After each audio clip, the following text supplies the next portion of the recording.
छोटे बच्चे की मां ने देखा कि वो जमीन पर निराशा में पड़ी है और आंखें फाड़कर देख रही है कि सैंग बियाओ अब उसकी मां पर हमला करने वाला है। उसने जल्दी से पास का एक पत्थर उठाया और जब सैंग बियाओ ध्यान नहीं दे रहा था तो वो तेजी से उस पर झपटी। सारी निराशा और गुस्सा उसकी बाहों में समा गया और उसने बार बार सैंग बियाओ पर वार किया जब तक कि वो ये सुनिश्चित नहीं कर लिया कि वो अब कोई हरकत नहीं कर रहा है। तब जाकर वो कांपते शरीर के साथ पुलिस स्टेशन में शिकायत दर्ज कराने गई, लेकिन जांच अधिकारी ने उसकी कहानी पर बिल्कुल भरोसा नहीं किया। घटनास्थल पर केवल वह और मृत सैंग बियाओ थे, कोई चश्मदीद गवाह नहीं था। सब कुछ सिर्फ उसका एकतरफा बयान था। यह सुनकर वो अपने आंसू रोक नहीं पाई और उसका दिल बेबसी और दुख से भर गया।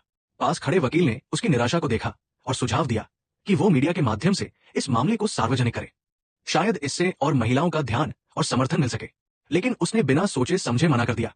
वो कल्पना भी नहीं कर सकती थी कि मामला उजागर होने के बाद वो आसपास के लोगों की नजरों का सामना कैसे करेगी, और उसे डर था कि इससे उसकी मां को दूसरी बार चोट पहुंचेगी।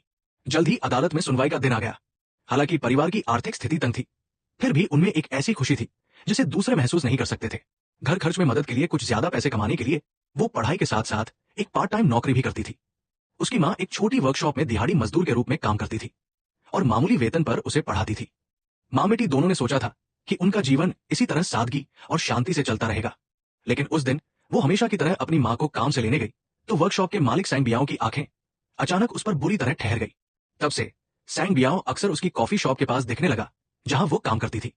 वो रोज थोड़ी दूर खड़ा रहता था और सीधे उसे घूरता रहता था, लेकिन उस समय उसे जरा भी एहसास नहीं हुआ कि खतरा करीब आ रहा है। फिर उसी रात जब वो स्कूल से घर लौट रही थी, सैंग बियाओ अचानक पीछे से आया और उसे बेहोश कर दिया। जब उसे होश आया तो वो जमीन पर पड़ी थी और उसने सैंग बियाओ को अपनी मां पर हमला करते हुए देखा। तभी से कहानी की शुरुआत का वो तीव्र संघर्ष हुआ।